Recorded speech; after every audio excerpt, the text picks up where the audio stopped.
presento a María Emilia Artigas, que ella es profesora en Letras por la Universidad Nacional del Mar de Plata y becaria doctoral de CONICET, del Consejo Nacional de Investigaciones Científicas. Su proyecto de tesis se titula Memoria, Testimonio y Autobiografía en la Literatura Peruana Contemporánea 2010-2020, sobre el cual ya ha publicado avances vinculados a la narrativa de la violencia en Perú en distintas revistas nacionales e internacionales. También desarrolla tareas de investigación y docencia en las cátedras Taller de Escritura Académica en la Facultad de Humanidades, Departamento de Letras, Universidad Nacional de Mar del Plata. Es parte del grupo de investigación Tradición y Ruptura del Centro de Letras Hispanoamericanas y forma parte también del grupo de estudios andinos del Instituto de Literatura Hispanoamericana de la Universidad Nacional de Buenos Aires. Su ponencia se titula Migración, Violencia y Regreso a la Comunidad, el caso de Lurgio Gavilán Sánchez. Pues bienvenida, María Emilia, y cuando quiera puede. Bueno, voy a tratar de presentar pantalla, me dirán ustedes si se ven. Sí, se ve. Es como para acompañar la lectura, si no se ve me avisa. Se ve. Bien. Desde el comienzo del conflicto armado interno peruano, desarrollado entre 1980 y el 2000, que enfrentó a los grupos considerados terroristas como Sendero Luminoso contra las Fuerzas Armadas y el campesinado, la literatura irrumpió en el contexto social y cultural con la intención de dar cuenta, así como de reflexionar sobre esta coyuntura política. La escritura de las experiencias de la violencia parecida y ejercida por parte de los protagonistas se vuelven testimonios nodales para la comprensión del pasado y del presente de la sociedad peruana como instrumentos de reflexión y memoria social. Muchas producciones sobre los años de violencia toman el modelo del testimonio, obra abierta que posee forma de acción social, historias consideradas menores, acalladas, en definitiva discursos que contravienen los hegemónicos. Este es el caso de las obras de Lurgio Gavilán Sánchez, antropólogo peruano, quien voluntariamente formó parte de Sendero Luminoso en los primeros años del conflicto. Posteriormente se sumó al otro bando, al cuartel del ejército, a partir de su incorporación, cuando un teniente le salva la vida. Luego es parte de las órdenes franciscanas y luego deja los hábitos y estudia antropología y se gradúa como antropólogo. En su primer texto, Memorias de un soldado desconocido, autobiografía y antropología de la violencia, del 2012, recrea una juventud signada por oposiciones, cambios abruptos entre la vida y la muerte, que vuelta a relato detalla el funcionamiento de los dos grupos protagonistas de este enfrentamiento. Las memorias están estructuradas de manera que cada uno de los 4 capítulos relata una parte de su vida excepcional y presenta la particularidad de ser un texto testimonial producido por un sujeto letrado, cuya integración genérica a los testimonios considerados subalternos hace visible una serie textual heterogénea o alternativa. Analizaremos en concreto el final de su texto del 2012, la parte 4, 20 años después, recorriendo las huellas del pasado, para pensar en la dimensión migrante de este sujeto que envuelve a su comunidad en Ayacucho con el fin de explorar esa geografía territorial y emocional por medio de la escritura, material de exploración retrospectiva tanto individual como plural. Estas memorias comienzan con un sujeto, como dije, parte de Sendero Luminoso, cuando era un niño campesino quechua-hablante. A partir de un episodio donde podría haber sido asesinado, ese sujeto ingresa a las filas del ejército y esta bisagra implica un cambio en la instrucción militar, una alfabetización en lengua española y el pasaje de ser un terruco a un sinchi, vale decir un cambio rotundo en su subjetividad. En el texto se configura un yo cuya identidad se encuentra en estado de negociación constante, dislocado, entre una personalidad doble, bicultural, bilingüe, quien ingresa en otros universos, se halla entre 2 o más culturas, entre la oralidad y la escritura, y a caballo de 2 formas de concebir la guerra, esto es, entre 2 ideologías. A raíz de la poética de Freddy Roncaglia, Julio Noriega Berni piensa la noción de sujeto trasandino, que para nosotros es un faro, para mí, para pensar la migración masiva de los indígenas quechuas y mestizos, quienes viven en diferentes partes del mundo y forman un archipiélago andino. Esta propuesta, como decía, nos parece en el grupo y en mi tesis operativa para pensar esa migración de este sujeto que, como les dije, empieza como su trayectoria como un campesino quechohablante y va tomando una formación que redunda en su literatura y en su testimonio. Su peregrinaje lo sitúa como un observador y un testimoniante de privilegio, cuyo bagaje cultural y académico delimita un sujeto textual autodefinido como antropólogo. El sujeto construido en el texto es en ese sentido una suerte de migrante transnacional, y de este modo el paradigma de su formación se convierte en una marca interpretativa y discursiva a partir de la cual observa lo que dejó la guerra. Al ser oriundo de esa geografía a la que vuelve 20 años después, el viaje y la escritura están supeditados a la evocación y al recuerdo de su infancia en múltiples registros del tiempo. Por ejemplo, al comienzo de sus memorias, el sujeto marca la temporalidad o lo que él recuerda como el comienzo de la guerra y juxtapone distintas cronologías vinculadas al comienzo del conflicto. Enero de 1983, el tiempo de la lluvia y de la siembra del maní, el momento del Pantac, que es el puente entre el día y la noche, sumado a la aparición del presidente Gonzalo y las líneas senderistas. De este modo, se percibe un cruce constitutivo en la identidad del yo, donde lo biográfico, lo familiar, lo histórico, genera capas o pliegues de memoria, y donde conviven sentimientos y evocaciones. Estas capas, siguiendo a Elizabeth Gelin, inician la escritura autobiográfica que finalmente será transmisión generacional. El migrante andino vive entonces entre ese aquí y ese allá, además de estar en dos planos, el Hanán y el Urín, planos verticales como muestra de una identidad heterogénea, con múltiples desplazamientos lingüísticos, culturales, geográficos, ideológicos y académicos en este caso.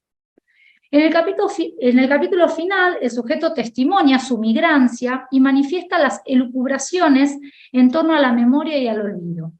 Como señalan teóricos como Pierre Nora o Andrea Huizen, se evidencia un temor personal, pero también social, a la destrucción de huellas, una necesidad de conservación que refrenda su testimonio de regreso.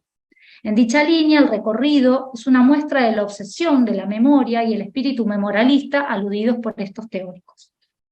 El dolor en dichas rememoraciones se proyecta en dos planos. Por un lado, el recuerdo de lo experimentado en el contexto de la beligerancia. Por el otro, como matriz constitutiva del ser andino. Ese dolor se vuelve visible y patente en cierta atemporalidad que implica para el yo el regreso. Dice, el tiempo estaba detenido, se me había hecho largo de repente, yo como que tenía algo adentro y sin saber qué hacer conmigo. Se observa un aquí y una ahora, una rememoración que activa pasados signados por el trauma. La historia del Perú, desde la conquista, encuentra modos de réplica de esa violencia hasta finales del siglo XX, y como sostiene Antonio Cornejo Polar en Escribir en el aire, esa violencia se resemantiza año tras año. Cuando el yo describe el impacto de su llegada a su comunidad, da cuenta de cierta decepción al constatar la situación del campesinado igual que en 1983. Dice, de todo desconfían, siguen en la pobreza, no han cambiado económicamente, siguen cultivando sus tubérculos, sus arvejitas. En esa geografía, el campesinado del posconflicto se presenta como en un estado todavía de soterramiento, de regazo, pero no obstante algo ha cambiado. Precisamente el sujeto cambió, mira, juzga y describe. Además de una trayectoria geográfica, el yo ha experimentado un cambio identitario, pues interpreta desde la cultura hegemónica.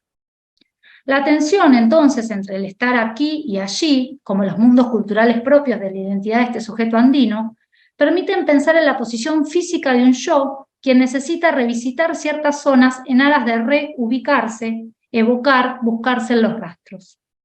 El capítulo 4 presenta un trabajo con las imágenes sensoriales, pasajes netamente descriptivos, cuadros de costumbres de esa aldea, donde el ejercicio de la vista y la representación no funcionan como una demanda etnográfica, sino como un tránsito afectivo y emocional liberador de la memoria. Entre el repaso y el paso por los escenarios de su infancia y de la violencia, el sujeto presenta una memoria en constante movimiento. En esa voluntad hermenéutica, el viaje, como posibilidad de comprensión, le da sentido a su experiencia y a la de su comunidad, puesto que en esa coyuntura entre historia, contexto y concepciones del yo, convierten la autobiografía de Gavilán Sánchez en una forma cultural que atiende la relación entre la autoconciencia individual y la conciencia histórica del mundo social y cultural. La afirmación de su ejercicio profesional como antropólogo le brinda cierta seguridad al yo y un objetivo marcado: ocultar la subjetividad de esos campesinos, quienes quedaron víctimas vivientes, resistencia y resto material de la violencia. Sin duda, el sujeto establece un corte o una distancia con la comunidad que ya no lo reconoce. Y proyecta una cita que voy a leer. Dice: un campesino quiere saber quién soy. Me pide identificación, se me vienen a la mente los prejuicios que ocasionaron la masacre de Uchuracay. Encontré un documento que me acreditaba como académico y eso me salvó. Habla de la masacre de Uchuracay porque unos comuneros aparentemente mataron por no reconocer a unos periodistas, ¿no? En esa nueva identidad cultural y académica, el sujeto se convierte en un forastero, en un ser ajeno. Esa extranjería la entendemos a partir de cierto repudio o rechazo del anciano y presenta al yo desde un lugar escindido, quien no logra autopercibirse como un campesino y necesita su identidad letrada para reencontrarse con su pueblo. Este, entonces, resulta ser el mayor desplazamiento del yo, pues la idea de la salvación por medio de la exhibición del carnet como antropólogo actualiza mediaciones e interpretaciones de otros episodios, por ejemplo, la masacre de Uchuracay y su posterior informe en manos de Mario Vargas Llosas, interpretaciones que barbarizan al campesinado y que se vuelven eco en Gavilán Sánchez. Este discurso completa un cuadro costumbrista ofrecido por el yo, en tanto exhibe un desencuentro y un posterior encuentro entre el sujeto, como un forastero, y los indígenas, quienes desconocen y rechazan al yo, pero luego validan esa presencia con la acreditación académica, es decir, con la letra. Esa mirada desfamiliarizada y externa también se complementa con episodios en los cuales se posiciona como un observador de privilegio, incluso como un testigo.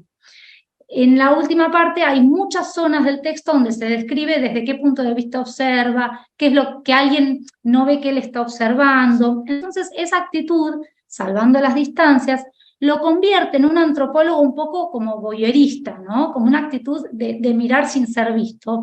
Y eso refuerza el anonimato que profesaba en su título, ¿no? Memorias de un soldado desconocido.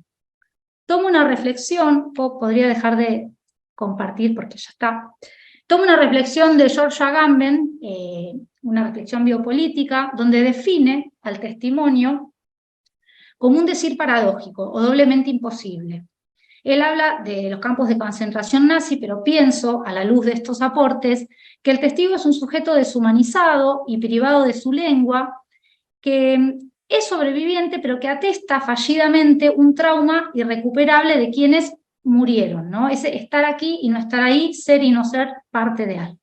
Esa doble imposibilidad, visible en las memorias de Gavilán Sánchez, permiten entender los indicadores de cierta culpa por haber sido él y no otros quienes permanecieron con vida.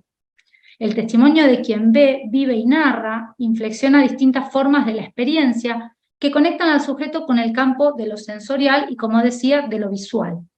Tomo también de Foucault una reflexión sobre la relación de subalternidad, mirada, memoria y testimonio, que él la analiza a partir de Edipo Rey, ¿no? Del siglo V a.C., pero señala precisamente la ligazón entre la mirada y la memoria, que está muy trabajada en el texto. El yo mira sin ser visto, no se repara en él precisamente por ser desconocido, lo cual explica y justifica una autofiguración fantasmal, ¿no? Para ir cerrando, pienso que como migrante que va y viene y vuelve patente lo que encuentra, exhibe una transmisión de la memoria y al trasladarse de un espacio al otro lleva consigo sus visiones del mundo, sus memorias, espacialidades y temporalidades impresas tanto en la palabra como en la corporeidad. Finalmente, las memorias de Lurgio Gavilán Sánchez son parte del canon de la literatura de la violencia política y pueden considerarse parte del corpus del discurso migrante. Esto lo sostiene Bettina Campuzano, una colega del grupo andino que trabaja una serie de textos parecidos a los míos. Dan cuenta entonces de una peregrinación y una supervivencia de un sujeto escindido en el contexto del conflicto. Este yo, forastero y errante, es un sujeto de guerra, poseedor de un discurso dislocado entre el protagonismo y la testificación, entre el testimonio y la antropología, entre el mundo letrado y la cosmovisión campesina. Al configurarse como un testimoniante migrante, lanzado a patentizar un espacio a la vez propio y ajeno, puede reinventarse dentro de esa geografía por medio de la literatura.